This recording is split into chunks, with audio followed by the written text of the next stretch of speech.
Sense and Sensibility by Jane Austen. Chapter 18. Elinor saw with great uneasiness the low spirits of her friend. His visit afforded her but a very partial satisfaction, while his own enjoyment in it appeared so imperfect. It was evident that he was unhappy. She wished it were equally evident that he still distinguished her by the same affection which once she had felt no doubt of inspiring. But hitherto the continuance of his preference seemed very uncertain, and the reservedness of his manner towards her contradicted one moment what a more animated look had intimated the preceding one. He joined her and Marianne in the breakfast-room the next morning before the others were down, and Marianne, who was always eager to promote their happiness as far as she could, soon left them to themselves. But before she was half-way upstairs she heard the parlour door open, and turning round, was astonished to see Edward himself come out. "I am going into the village to see my horses," said he, "as you are not yet ready for breakfast. I shall be back again presently." Edward returned to them with fresh admiration of the surrounding country. In his walk to the village he had seen many parts of the valley to advantage, and the village itself, in a much higher situation than the cottage, afforded a general view of the whole, which had exceedingly pleased him. This was the subject which ensured Marianne's attention, and she was beginning to describe her own admiration of these scenes, and to question him more minutely on the objects that had particularly struck him, when Edward interrupted her by saying, "You must not inquire too far, Marianne.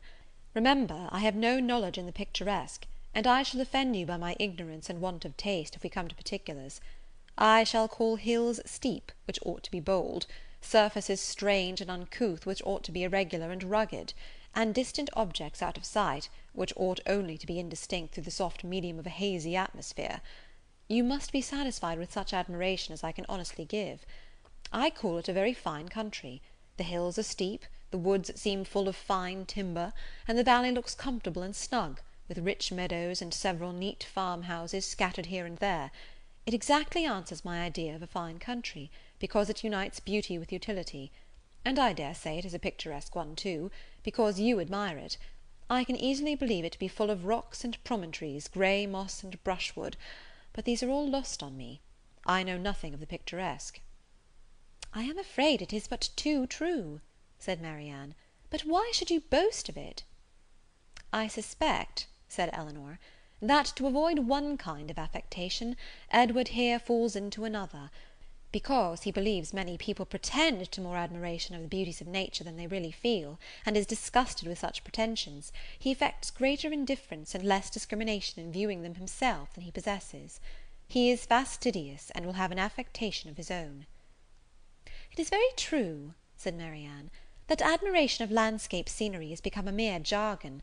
Everybody pretends to feel, and tries to describe what the taste and elegance of him who first defined what picturesque beauty was. I detest jargon of every kind, and sometimes I have kept my feelings to myself, because I could find no language to describe them in but what was worn and hackneyed out of all sense and meaning." "I am convinced," said Edward, "that you really feel all the delight in a fine prospect which you profess to feel; but in return, your sister must allow me to feel no more than I profess. I like a fine prospect, but not on picturesque principles. I do not like crooked, twisted, blasted trees. I admire them much more if they are tall, straight, and flourishing. I do not like ruined, tattered cottages. I am not fond of nettles or thistles or heath blossoms. I have more pleasure in a snug farmhouse than a watchtower, and a troop of tidy, happy villages please me better than the finest banditti in the world." Marianne looked with amazement at Edward, and with compassion at her sister. Elinor only laughed.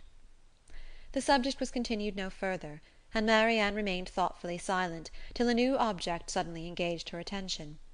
She was sitting by Edward, and in taking his tea from Mrs. Dashwood, his hand passed so directly before her as to make a ring, with a plait of hair in the centre, very conspicuous on one of his fingers. "I never saw you wear a ring before, Edward," she cried. "Is that Fanny's hair? I remember her promising to give you some, but I should have thought her hair had been darker."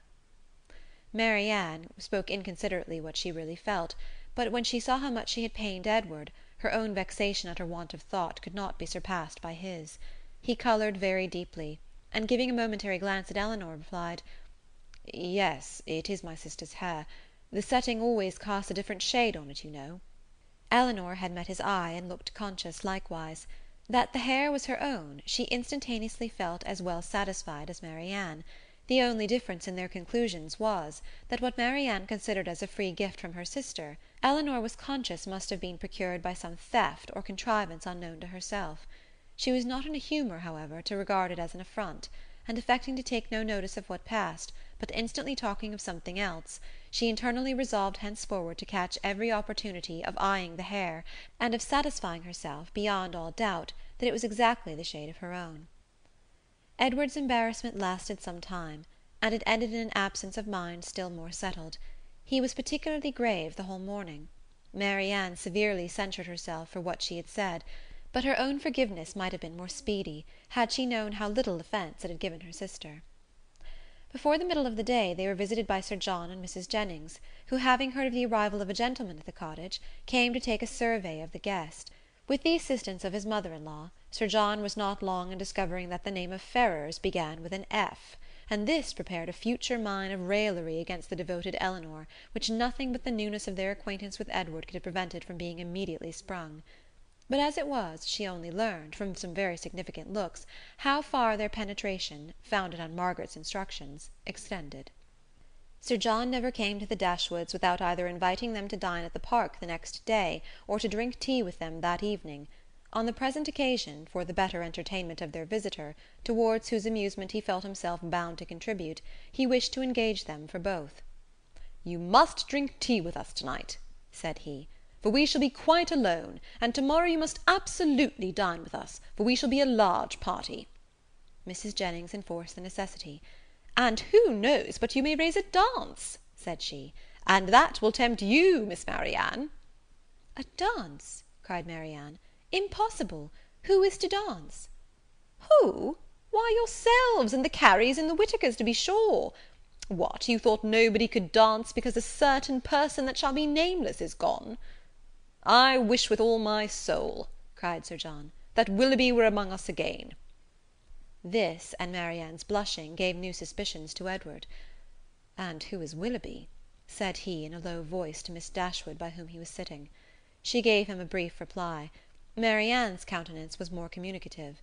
Edward saw enough to comprehend not only the meaning of others, but such of Marianne's expressions as had puzzled him before; and when their visitors left them, he went immediately round her, and said in a whisper, "I have been guessing. Shall I tell you my guess?" "What do you mean?" "Shall I tell you?" "Certainly." "Well, then, I guess that Mr. Willoughby hunts."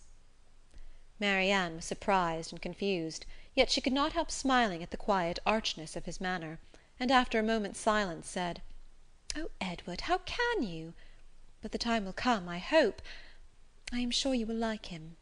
"I do not doubt it," replied he, rather astonished at her earnestness and warmth, for had he not imagined it to be a joke for the good of her acquaintance in general, founded only on a something or a nothing between Mr. Willoughby and herself, he would not have ventured to mention it.